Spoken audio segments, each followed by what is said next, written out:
આજના દિવ્ય સત્સંગમાં આપણે કુંડલીની શક્તિ કોને કહેવાય, કુંડલીની શક્તિ ક્યાં રહે છે અને કુંડલીની શક્તિ જાગૃત થતાં શિષ્યને કેવી કેવી અનુભૂતિઓ થાય છે તેના વિશે દિવ્ય જ્ઞાન ગ્રહણ કરીશું. એક યુવાન હતો. આ યુવાનને હૃદયમાં એમ થયું કે જો મનુષ્ય જન્મ લીધા પછી પરમાત્મા પ્રાપ્તિ ન કરી, આત્મ સાક્ષાત્કાર ન કર્યો, આત્મા પરમાત્માનું મિલન ન કર્યું તો આ જીવન ખરેખર વ્યર્થ છે. કેમ કે અહીંયા આપણી મરજીથી કશું થતું નથી. જે થાય છે પરમાત્માની કૃપાથી થાય છે અને પ્રકૃતિના નિયમ અનુસાર થાય છે. જેમ કે આપણું શરીર જ છે તો આપણા શરીરમાં આપણે કશું કરીએ છીએ? આપણે જમી લીધું પછી પચાવવાનું કાર્ય કોણ કરે છે? એમાંથી કચરો સાઈડમાં બહાર કાઢવાનું કાર્ય કોણ કરે છે? આ નસોમાં લોહી દોડાવવાનું કાર્ય કોણ કરે છે? આ બધા કાર્યો કોણ કરે છે? કોના દ્વારા થાય છે? કોની સત્તાથી થાય છે? તો આ બધા કાર્યો આત્મસત્તાથી થાય છે, પરમાત્માની પરમ ઉર્જા દ્વારા થાય છે. તો એ પરમ ઉર્જા મહાન છે. આ મનુષ્ય એમ કહે કે હું કહું એમ થાય, હું કહું એમ થવું જોઈએ, પણ શું આ મનુષ્ય કે એમ થાય છે? નથી થતું. મનુષ્ય એવી ઈચ્છા રાખે છે કે હું કદી વૃદ્ધ થવું જ નહીં, તોય એ થઈ જાય છે. મનુષ્યને એમ થાય છે કે મારા વાળ કદી ધોળા થાય જ નહીં, તોય ધોળા થઈ જાય છે. કેમ થઈ જાય છે? કેમ કે આ પૃથ્વીલોકમાં જે થાય એ બધું પ્રકૃતિના નિયમ અનુસાર થતું હોય છે. એમાં આપણું કંઈ ચાલતું નથી. તો આપણા હાથમાં શું છે? આપણા હાથમાં એ છે કે આપણે કેવી રીતે પરમાત્મા પ્રાપ્તિ કરી શકીએ, કેવી રીતે આત્મ સાક્ષાત્કાર કરી શકીએ, કેવી રીતે ધ્યાન સાધના કરીને આગળ વધી શકીએ. અને એના માટે આપણા હૃદયમાં શુદ્ધ ભાવ, શુદ્ધ લગની શ્રદ્ધા અને વિશ્વાસ હોવો જોઈએ. તો આવી જ શ્રદ્ધા, આવો જ વિશ્વાસ આ યુવાનના હૃદયમાં હતો. એટલે યુવાન એના ઘરેથી નીકળ્યો અને નીકળીને દૂર એક ઊંચા પર્વત પર પહોંચી ગયો. હવે જ્યારે તે ઊંચા પર્વત પર પહોંચ્યો એટલે સ્વાભાવિક છે કે પર્વત પર કોઈ વિચાર ન હોય, શૂન્યતા હોય. એટલે પર્વત પર જતાં ઓટોમેટિક જ એને નિર્વિચાર અવસ્થા પ્રાપ્ત થઈ ગઈ. એને જ નહીં, તમને પણ જો તમે ઊંચા પર્વત પર જાઓ તો તમારા વિચારો શાંત થઈ જશે, સ્થિર થઈ જશે અને ભીતરનો આનંદ છલકવા લાગશે. અને ત્યાં જઈને તમે બહુ ખુશ થશો, બહુ રાજી થશો, તમને બહુ ગમશે. એટલે તમને એવું લાગશે કે આ જગ્યાએ આવી, આ પર્વત પર આવી ખૂબ આનંદ આવ્યો. પણ હકીકતમાં એ આનંદ બહારનો નથી, એ આનંદ તમારા અંતરનો જ છે. કેમ કે તમે ત્યાં ગયા, તમારા વિચારો શૂન્ય થયા, જે ભીતરમાં કકળાટ હતો એ બધો શમી ગયો અને ભીતર ખુલ્લું થઈ ગયું, વાદળો હટી ગયા, આત્મ સુખ, આત્મ શાંતિ, આત્મ આનંદ છલકવા લાગ્યો. એટલે તમને સારું લાગ્યું, તમને ગમ્યું. પણ મનુષ્ય એવું સમજે છે કે એ બહારથી મળ્યું, પણ હકીકતમાં એ તમને ભીતરથી જ મળે છે. એવી જ રીતે નદી કિનારે, સાગર કિનારે, કોઈ ઝરણાની પાસે તમને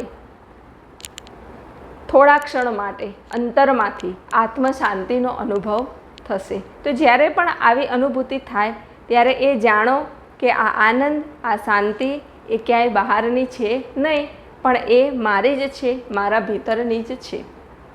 તો આ યુવાનને પર્વત પર ચઢીને ટોચ પર બેસીને નિર્વિચાર સ્થિતિ પ્રાપ્ત થઈ.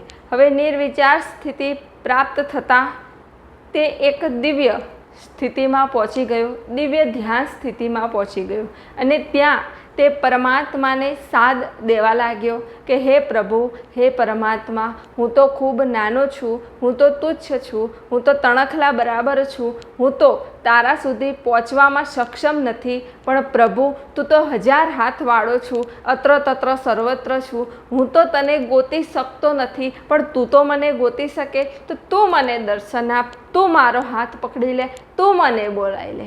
મારી પાસે તો શબ્દો નથી, પણ તું તો શબ્દોની એ પાર જે ભાષા છે એને જાણે છે, તું તો હૃદયને ઓળખે છે. તો પ્રભુ હું ખૂબ સૂક્ષ્મ છું અને તું તો ખૂબ વિરાટ છું. કદાચ હું તારો હાથ પકડીશ તો કદાચ ભીડભાડમાં, કદાચ સંસારમાં આ હાથ છૂટી જશે, પણ હે પ્રભુ, હે મારા વાલા, હે પ્રાણ પ્યારા, તું મારો હાથ પકડીશ તો મને એ પૂરો ભરોસો ને પૂરો વિશ્વાસ છે કે એ હાથ કદી છૂટશે નહીં. એમ કહીને કાલાવાલા કરવા લાગ્યો, રડવા લાગ્યો કે પ્રભુ કેટલી વાર પ્રભુ, ક્યારે દર્શન દેશો, ક્યારે અનુભૂતિ થશે મને, ક્યારે આત્મ સાક્ષાત્કાર થશે, ક્યારે મને તમારા દિવ્ય દર્શન થશે. પ્રભુ દર્શન આપો, દર્શન આપો. હવે સમય વયો જાય છે, મૃત્યુ ક્યારે દ્વારે આવીને ઊભું રહે તેની કંઈ ખબર નથી, કાલની કંઈ ખબર નથી, તો હું આ કાર્ય કાલ પર કેમ છોડું? આજે અને અત્યારે જ હું આ દિવ્ય અનુભૂતિ કરવા માગું છું. એમ કરતાં કરતાં આનો જે અહંકાર હતો એ અહંકાર એકદમ શૂન્ય થઈ ગયો, એકદમ 0 થઈ ગયો. અને ત્યારે આકાશવાણી થઈ, એટલે કંઈ આકાશમાંથી અવાજ ના આવ્યો, પણ હૃદયમાંથી અવાજ આવ્યો. હૃદયમાંથી અંતસ્ફૂર્ણા થઈ કે તું જાગ, તું શુદ્ધાત્મા છું, તું પવિત્ર આત્મા છું, તારી અંદર તું જો, તારી અંદર જ્ઞાનનો ખજાનો છે અને હવે એ જ્ઞાન તારું ખુલી ગયું છે. તો હવે જે જ્ઞાન તારા હૃદયમાં પ્રગટ થાય એને તું લખવા લાગ અને આ જગતને વેચવા લાગ. આવી તેને અંત પ્રેરણા થઈ. આ અવાજ એ જ પરમાત્માનો અવાજ છે. પરમાત્મા કંઈ બહારથી બોલવાના નથી, પણ જ્યારે તમે શુદ્ધ બુદ્ધ ચૈતન્ય થઈ જાઓ, પરમાત્મા સાથે એક તાર તમારો થઈ જાય, એટલે એ પરમાત્મા, એ આત્મા અંદરથી જ બોલશે, અંદરથી જ તમને રસ્તો બતાવશે, અંદરથી જ તમને માર્ગ બતાવશે. એટલે એ અવાજ એ આપણો નથી, પણ એ અવાજ એ પરમાત્માનો અવાજ છે. તો એ અવાજ સુધી તમારે પહોંચવાનું છે. તો આ યુવાન એ અવાજ સુધી પહોંચી ગયો, એટલે એના હૃદયમાંથી અદ્ભુત અને દિવ્ય જ્ઞાન પ્રગટ થવા લાગ્યું. હવે આ પર્વત પર બેસીને એ તો ધ્યાનમાં બેસે, સાધનામાં બેસે, સમાધિમાં બેસે, એટલે આ અહંકાર શૂન્ય થતાં પરમાત્માની પરમ કૃપા તેને પ્રાપ્ત થઈ ગઈ. હવે અંદરથી અંત પ્રેરણા થઈ કે હવે આટલે સુધી તું પહોંચ્યો છે, પણ હવે આગળ જવા માટે જીવંત સદગુરુની આવશ્યકતા છે. તો તું જ્યાં નીચે આ પર્વતની નીચે ઉતરીશ, એવો જ એક નાનકડો એવો આશ્રમ છે. એ આશ્રમમાં બ્રહ્મવેતા મહાપુરુષ રહે છે. એ બ્રહ્મવેતા મહાપુરુષ પાસે જા, દીક્ષા ગ્રહણ કર અને પછી ધ્યાન સાધના કર, તું ખૂબ મોક્ષ માર્ગે આગળ જઈશ. એટલે આ યુવાનને અંત પ્રેરણા થઈ. એટલે હવે યુવાન સમજી ગયો હતો કે હવે મારી અંદરથી હું બોલતો નથી, પણ મારા પ્રભુ જ બોલે છે. એટલે એનો અવાજ સાંભળીને આ યુવાન પર્વતથી નીચે ઉતરે છે. નીચે ઉતરીને એ નાનકડા એવા આશ્રમમાં જાય છે. ત્યાં જઈને જોવે છે તો નાનો એવો આશ્રમ છે, ત્યાં એક વડનું વૃક્ષ છે. એ વડના વૃક્ષની નીચે મહાપુરુષ બેઠા છે, ધ્યાન સ્થિતિમાં તે મસ્ત છે. તો આ શિષ્ય, હવે તો શિષ્ય કહેવાય, તો આ શિષ્ય એમનો મહાપુરુષની સમીપ જાય છે, મહાપુરુષને પ્રણામ કરે છે અને કહે છે કે મહાપુરુષ મને કંઈક સેવા આપો. એટલે મહાપુરુષે કીધું કે સારું, આશ્રમમાં કચરો વાળવાનું, પોતું મારવાનું કાર્ય તું કરજે. એટલે આ શિષ્ય તો આશ્રમમાં કચરા પોતાનું કાર્ય કરે છે. ઘણા સમય સુધી સેવા કર્યા બાદ સદગુરુને થયું કે હવે શિષ્યની પાત્રતા થઈ છે. એટલે સદગુરુએ કીધું કે આજે રાત્રે તું આવજે મારી પાસે, હું તને ગુરુ દીક્ષા આપીશ. સદગુરુ શિષ્યને બોલાવે છે અને સ્પર્શ દ્વારા શિષ્યને ગુરુ દીક્ષા આપે છે અને શિષ્યની કુંડલીની શક્તિ જાગૃત કરી દે છે. કુંડલીની શક્તિ ઘણા માર્ગોથી જાગૃત થાય છે. એમાં સૌથી સરળ માર્ગ હોય તો એ છે ગુરુ કૃપા યોગ.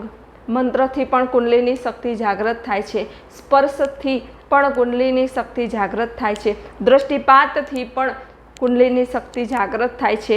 અને કોઈ બ્રહ્મવેતા મહાપુરુષ ઈચ્છા કરે તો ઈચ્છા માત્રથી પણ આ કુંડલીની શક્તિ જાગૃત થતી હોય છે. અને કુંડલીની શક્તિ જાગૃત થતાં આપમેળે જ શિષ્યની આધ્યાત્મિક પ્રગતિ થઈ જતી હોય છે. કુંડલીની શક્તિ એટલે એક ઉર્જા છે, એક ચેતના છે જે આપણા મૂળાધારમાં સ્થિત છે. જ્યારે કુંડલીની શક્તિ એને કહેવાય કે એ આમ સર્પાકારે એ ઉર્જા રહેલી છે. અને પછી જ્યારે આ કુંડલીની શક્તિ જાગૃત થાય છે તો મૂળાધાર ચક્ર, સ્વાધિષ્ઠાન ચક્ર, મણિપુર ચક્ર, અનાહત ચક્ર, વિશુદ્ધિ ચક્ર, આજ્ઞા ચક્ર અને સહસ્ત્રાર ચક્ર સુધી તે ગતિ કરે છે. અને સહસ્ત્રાર ચક્રમાં પહોંચીને એનાથી પણ આગળની તે અનુભૂતિઓ કરે છે. અને શૂન્ય શિખરથી ઉપર જ્યારે આ કુંડલીની શક્તિ જાય ત્યારે કહેવાય કે એને પરબ્રહ્મ પરમાત્માની દિવ્ય અનુભૂતિઓ થાય છે. અને ત્યારે એ શિષ્ય પરબ્રહ્મ પરમાત્મા સાથે એકાકાર થઈ જાય છે. આ કુંડલીની શક્તિ જાતે જ જાગૃત થતી નથી. એના માટે પ્રગટ મહાપુરુષની ખૂબ આવશ્યકતા છે. તો આ યુવાનની કુંડલીની શક્તિ જાગૃત થઈ ગઈ એટલે ધીરે ધીરે આ યુવાન ધ્યાનમાં બેસે, સાધનામાં બેસે તો તેને અલૌકિક અનુભૂતિઓ થવા લાગી. જ્યારે કોઈ શિષ્યની કુંડલીની શક્તિ જાગૃત થાય ને એટલે એને અલગ અલગ પ્રકારની અનુભૂતિઓ થતી હોય છે. અમુક વખત તમે ધ્યાનમાં બેસ્યા હોય અને તમારા શરીરમાં એવી અખૂટ ઉર્જાનો પ્રવાહ વહેવા લાગે અને એ પ્રવાહના કારણે, એ કુંડલીની ઉર્જાના કારણે આપમેળે જ અલગ અલગ પ્રકારના આસનો થવા લાગે. એવા આસનો તમે ક્યારેય કર્યાય ન હોય, ક્યારેય જોયાય ના હોય, કશું જ નહીં, તો એવા અલગ અલગ પ્રકારના આસનો થવા લાગે. જેમ ઉર્જા જાય એ પ્રકારના આસનો શિષ્ય કરવા લાગે. કોઈ નાચવા લાગે, કૂદવા લાગે, કોઈ ઊંચા ઊંચા કૂદકા મારવા લાગે. આવું બધું થાય જ્યારે કુંડલીની શક્તિ જાગૃત થાય. જે કોઈની જાગૃત થાય તો એ ગદ્ય પદ્યની રચના કરે, અદ્ભુત અદ્ભુત ગીતોની રચના કરે, ગઝલોની રચના કરે, ગરબાની રચના કરે, ભજનોની રચના કરે કે કોઈ મહત્વપૂર્ણ બોધપૂર્ણ ગ્રંથની રચના કરે. આ જે શાસ્ત્રો લખાયા, જે ઉપનિષદો, આ જે ભજનો ગઝલો, એ શું છે? એ કુંડલીની શક્તિની ઉર્જાનું જ પ્રમાણ છે કે જ્યારે શિષ્યમાં એ ઉર્જા જાગે, એ ઉર્જા ઉપર ઉઠે ત્યારે શિષ્યમાં આવી રચનાત્મકતા આવી જતી હોય છે. પછી કોઈ શ્લોકો બોલવા લાગે અથવા તો તેને વિભિન્ન પ્રકારના શ્લોકો સંભળાવા લાગે. એક વખત હું જ્યારે ધ્યાન સ્થિતિમાં બેસી હતી તો ધ્યાન સ્થિતિમાં સંસ્કૃતમાં એટલા બધા શ્લોકો સંભળાવા લાગ્યા, એક પછી એક, એક પછી એક, એક પછી એક, જે ક્યારેય સાંભળ્યા ન હતા એવા શ્લોકો, એવી ઋચાઓ સંભળાવા લાગી ભીતરમાંથી જ. ત્યારે મને સમજાયું કે આ મહાપુરુષો જે આટલા બધા શ્લોકો લખીને ગયા, આટલી બધી ઋચાઓ લખીને ગયા, આટલા બધા મહાન વચનો લખીને ગયા, એ બધા ક્યાંથી લખીને ગયા? ભીતરમાં એ બધા વાગતા હોય, બોલાતું હોય ભીતરમાં એ શ્લોકો, અને એ મહાપુરુષો એકતાર થઈને એ જ શ્લોકો સાંભળીને લખી લે. એટલે એના ગ્રંથો થઈ જાય, એના ઉપનિષદો થઈ જાય. એટલે આ કુંડલીની શક્તિના રહસ્યો છે. જ્યારે આ કુંડલીની શક્તિ જાગૃત થાય ને એટલે આપણા તાળવામાંથી અલગ અલગ પ્રકારના રસો પણ આવે છે. આ કુંડલીની શક્તિની પહેલી અનુભૂતિ મને ત્યારે થઈ જ્યારે સદગુરુ સાનિધ્યમાં હું ગઈ, સદગુરુ દ્વારે ઉપદેશ લીધો અને ઉપદેશના દિવસે જ્યારે સદગુરુના ચરણોની પૂજા કરી, અર્ચના કરી અને સદગુરુના ચરણોનું જ્યારે ચરણામૃત લીધું એ ચરણામૃત થોડું નહોતું લીધું પણ ઘણું બધું પી લીધું હતું. કેમ કે ત્યારે કંઈ શરીર ભાન જ ન હોય. હું શરીર છું એવો ભાવ જ ત્યાં જતો રહે છે. ત્યાં તો એક આત્મ સ્વરૂપ થઈ જાય છે, એક પ્રેમ સ્વરૂપ થઈ જાય છે. અને એ ચરણામૃત લીધા પછી જ્યારે હું ઘરે આવી અને ઘરે આવીને જ્યારે આરામ કરતી હતી ત્યારે મારા તાળવામાંથી મીઠો મીઠો ગળ્યો ગળ્યો અને મીઠી સુગંધવાળો રસ આવવા લાગ્યો. અને એ રસ રાત્રે પણ આવ્યો અને સવારમાં જ્યારે ધ્યાન સ્થિતિમાં બેઠી, આત્મસ્થિતિમાં મસ્ત થઈ, ત્યારે પણ તાળવામાંથી એ મીઠો રસ, ગળ્યો રસ અને મીઠી સુગંધવાળો રસ તાળવામાંથી ટપકતો હતો. આ કુંડલીની શક્તિની અનુભૂતિ છે. એવી જ રીતે શિષ્યના જીવનમાં કુંડલીની શક્તિ જાગૃત થતાં આવી ચમત્કારિક અનુભૂતિઓ થતી હોય છે. આવી જ એક અલૌકિક અનુભૂતિ છે કે જ્યારે હું કોલેજ જતી હતી, BScમાં અભ્યાસ કરતી હતી, ત્યારે ખૂબ ઉનાળો હતો, 45 ડિગ્રી ગરમી હતી અને હું બસમાં બેસી હતી. હવે એ સમયે એવું થયું કે હું બસમાં બેસી, મને ખૂબ તરસ લાગેલી, મારી પાસે પાણી નહીં, એટલી તરસ લાગેલી, મારું મોં સુકાતું હતું અને હું શોધતી હતી કે મને ક્યાંય પાણી પીવા મળે તો સારું, બસ એમ જ કહેતી હતી. અને એમ કહેતાં હું સદગુરુના મહામંત્રનો જાપ કરતી હતી. તો એટલામાં જ મારા તાળવામાંથી પાણીનો ઘૂંટડો આવ્યો અને એ પાણી મેં પી લીધું. મેં કીધું ગજબ છે, અંદરથી જ પાણી આવ્યું. થોડે આગળ ગઈ, બીજો ઘૂંટડો આવ્યો અને મેં પાણી પી લીધું અને મારી પ્યાસ તૃપ્ત થઈ ગઈ, શાંત થઈ ગઈ. ત્યાં પણ કુંડલીની શક્તિની અનુભૂતિ છે. પછી મને સમજાયું કે આ મહાપુરુષો જે ગુફામાં બેસીને ધ્યાન સાધના કરતા હોય તો એ શું ખાતા હશે, શું પીતા હશે, પણ એમને ખાવા પીવાની જરૂરત ન પડે ને બહુ.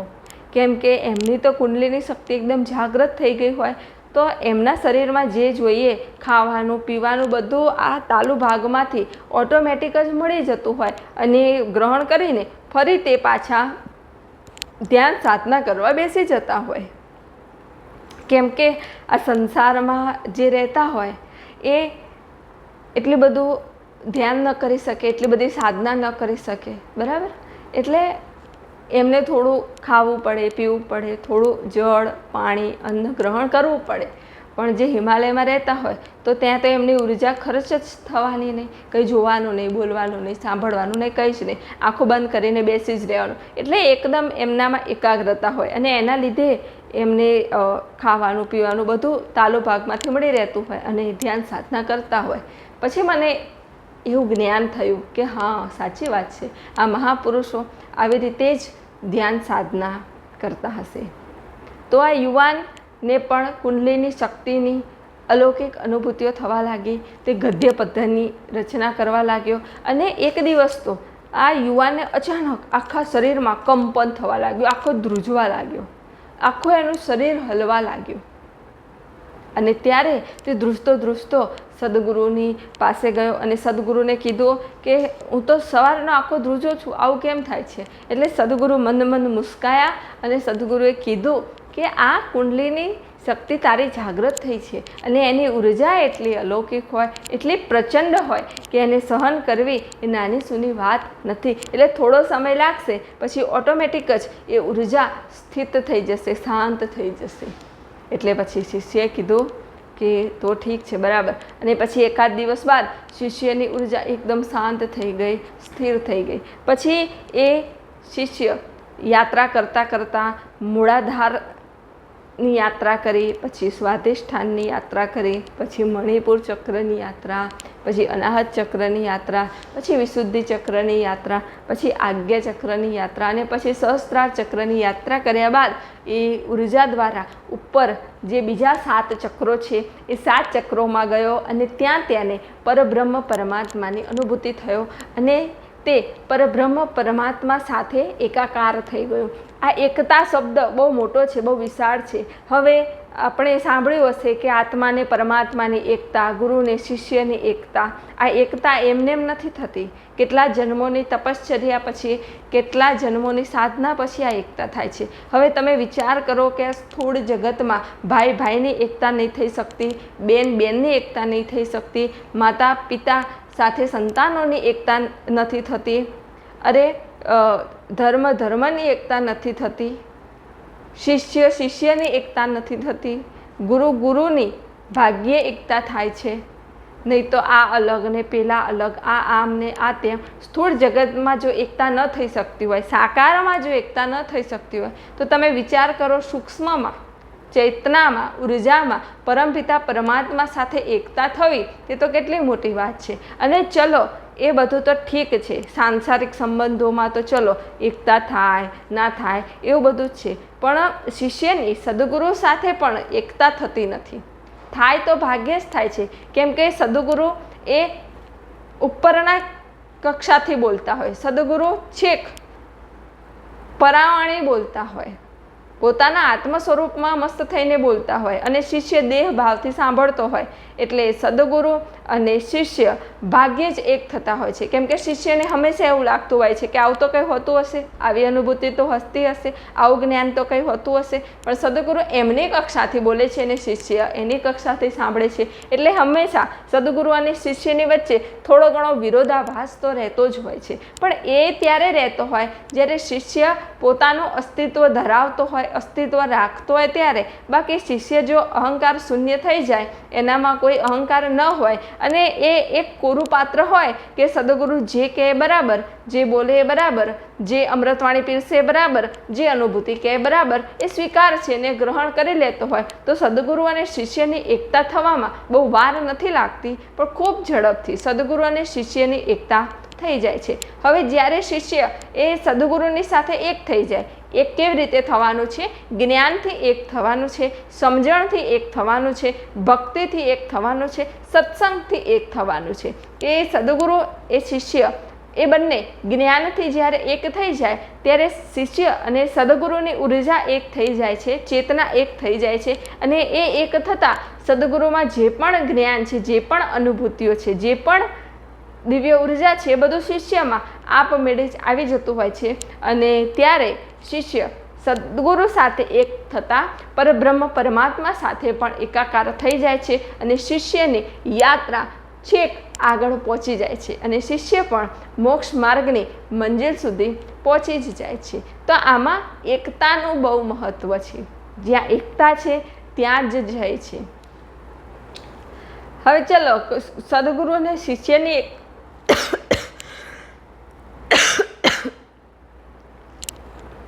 સદગુરુ અને શિષ્યની એકતા થઈ ગઈ તો બીજા બધા વિરોધ કરશે, બીજા સાધકો વિરોધ કરશે કે આવું ન હોય, બીજા ઈર્ષા કરશે, બીજા રાગદ્વેષ કરશે.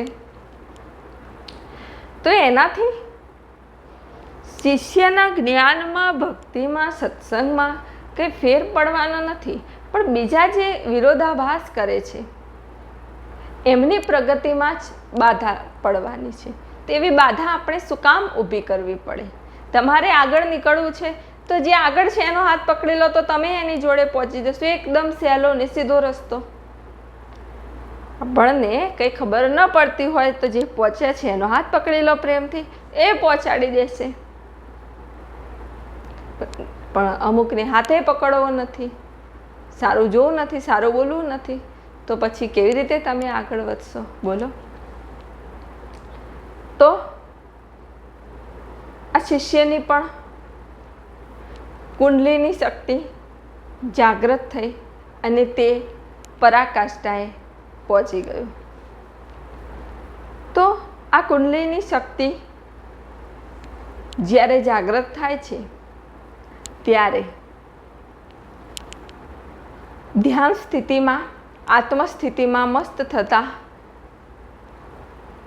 જે ઋષિમુનિઓ ગ્રંથો લખીને ગયા, જે મોટા મોટા રહસ્યો લખીને ગયા, એ બધા રહસ્યો, એ બધું જ્ઞાન તમારી ભીતર પ્રગટ થવા લાગે છે અને આત્મસ્થિતિમાં એ બધું જ્ઞાન સમજાય છે અને હૃદયમાં ઉતરે છે. આ કુંડલીની શક્તિ એ દરેકમાં રહેલી છે, પણ સુપ્ત અવસ્થામાં રહેલી છે. એટલે એની કોઈ અસર મનુષ્યમાં દેખાતી નથી. પણ જ્યારે કોઈની આ કુંડલીની શક્તિ જાગૃત થઈ જાય છે અને સદગુરુ કૃપામાં તે યોગ્ય માર્ગે જાય છે, ત્યારે આ કુંડલીની શક્તિથી શિષ્યને ઘણું બધું જ્ઞાન થાય છે, અલૌકિક અનુભૂતિઓ થાય છે.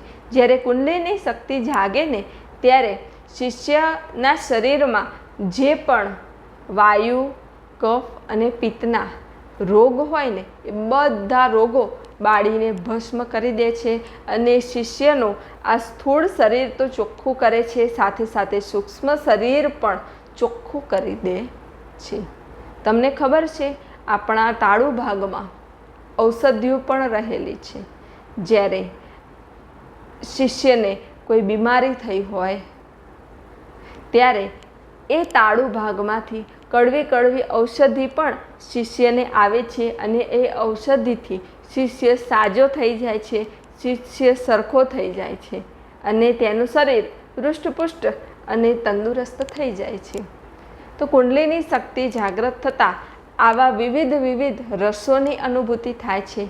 પછી વિવિધ નાદ સંભળાય છે, જેમ કે ઓમકારનો બ્રહ્મનાદ, પછી ઢોલ વાગે, મહાઆરતીનો નાદ, શંખનાદ, સિંહ ગર્જના,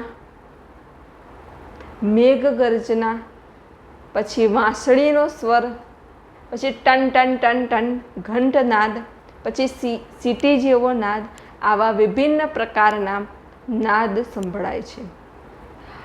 અને સિંહ ગર્જના તો એમ જ કે સિંહ બાજુમાં જ ઊભો છે એટલા પ્રચંડ અવાજમાં સિંહ ગર્જના સંભળાય છે. એક દિવસ ધ્યાન સ્થિતિમાં જ્યારે બેઠી હતી ત્યારે આત્મસ્થિતિમાં મસ્ત થતાં આત્મસ્થિતિમાં સિંહના દર્શન થયા. એ સિંહ મારી આજુબાજુ જ ફરી રહ્યા હતા. એક નહીં, અનેક સિંહ મારી આજુબાજુમાં ફરી રહ્યા હતા, મારી બાજુમાં બેઠા હતા, મારી સામે બેઠા હતા અને પછી જોશથી ગર્જના કરતા હતા. એવી રીતે એક વખત હાથીના દર્શન પણ થયા હતા કે એક વિશાળ મહાકાય હાથી ફરી રહ્યો હતો. એવી રીતે નાગદેવતાના પણ દર્શન થયા હતા. તો કુંડલીની શક્તિ જાગૃત થતાં આવા અલૌકિક દ્રશ્યો પણ તમને દેખાય છે. સાથે સાથે કુંડલીની શક્તિ જાગૃત થતાં નાસાપુટોમાંથી મોગરાની સુગંધ, ગુલાબની સુગંધ, ભીની માટીની સુગંધ, મીઠી મીઠી સુગંધ, એવી અલગ અલગ પ્રકારની સુગંધો પણ સાધકને આવે છે. પછી આજ્ઞાચક્રમાં સૂર્ય દર્શન, ચંદ્ર દર્શન, તારાના દર્શન, અસંખ્ય દીપમાળાઓના દર્શન, મહાઆરતીના દર્શન, જ્યોતિઓના દર્શન, એ બધું જ આજ્ઞાચક્રમાં ધ્યાન સ્થિતિમાં આત્મસ્થિતિમાં મસ્ત થતાં દેખાય છે. તો આ બધાય કુંડલીની શક્તિના અનુભવો છે. પહેલાં આપણે જોયું કે ઘણા ઋષિમુનિઓ ચમત્કાર કરતા હતા. અદૃશ્ય થવાની શક્તિ, ચમત્કાર કરવાની શક્તિ, એ બધા કુંડલીની શક્તિના જ ચમત્કાર છે. જ્યારે કુંડલીની શક્તિ જાગૃત થાય ત્યારે કંઈ કરવું ન પડે, પણ આપમેળે જ થઈ જતું હોય છે. કુંડલીની શક્તિની આધ્યાત્મિક યાત્રા એટલે પ્રયાસથી શરૂ થઈને અપ્રયાસ સુધી થાય છે. સૌથી પહેલાં શિષ્ય પ્રયત્ન કરે છે, ધ્યાન લગાવવાનો પ્રયત્ન કરે, નિર્વિચાર થવાનો પ્રયત્ન કરે. એમ કરતાં કરતાં જ્યારે ગુરુકૃપામાં એની કુંડલીની શક્તિ જાગૃત થઈ જાય ને પછી એ કશું જ ન કરે, ખાલી બેસી રહે ને તોય ભીતરમાં બધું જ આપમેળે થાય છે ને તે પહોંચી જાય છે. તો આ કુંડલીની યોગ એ બહુ મહત્ત્વપૂર્ણ યોગ છે અને ખૂબ સહેલો છે. સદગુરુ દ્વારે ગયા પછી જે મહામંત્ર મળ્યો એ મહામંત્ર ની સાધના કરીને તમે સવારમાં ઉઠો બ્રહ્મ મુહૂર્તમાં અને બેસો ધ્યાનનું આસન લઈને એક દિશા એક મંત્ર એક સ્થાન પર અને કરો સાધના 40 દિવસ બેસો તમારી કુંડલીની શક્તિ જાગૃત થઈ જશે અને તમને પણ આવા અલૌકિક અનુભવ થશે. તો આ છે કુંડલીની યોગ, ખૂબ સરળ યોગ. અને હા, આ કુંડલીની યોગ એવું નથી કે આધ્યાત્મિક માર્ગમાં હોય એના માટે જ, પણ આ કુંડલીની યોગ જો જાગૃત થઈ જાય તો તમારી યાદ શક્તિ વધે છે, એકાગ્રતા શક્તિ પણ વધે છે, પછી નિર્ણય લેવાની શક્તિ પણ વધે છે, તમારો વિલ પાવર વધે છે, દરેક કાર્યમાં સફળ થવાનું સામર્થ્ય તમારામાં હોય છે. અને સાથે સાથે અંતઃપ્રેરણા પણ તમને મળે છે કે જીવનમાં હવે તમારે આગળ શું કરવું, આ માર્ગે જવું, આ માર્ગે જવું, શું કરવું, ક્યાં પ્રયાણ કરવું, એ બધી જ દિશા નિર્દેશ તમને અંતરમાંથી થાય છે. અને એવી રીતે જ તમારું જીવન ખૂબ અલૌકિક દિવ્ય બને છે, રોગમુક્ત બને છે, નિરોગી બને છે અને શાંતિપૂર્ણ રીતે તમે જીવન જીવીને કરતા છતાં અકર્તા રહીને નીકળી જાઓ છો. તો કુંડલીની શક્તિના આ પણ ચમત્કાર છે. તો આ સત્સંગ વિડીયો ખૂબ ધ્યાનથી પ્રેમથી સાંભળો, હૃદયમાં ઉતારો, જેથી તમારા જીવનમાં પણ પ્રકાશ થાય, ઉજાસ થાય. આપ સર્વના હૃદયમાં બિરાજમાન પરમાત્માને પ્રણામ.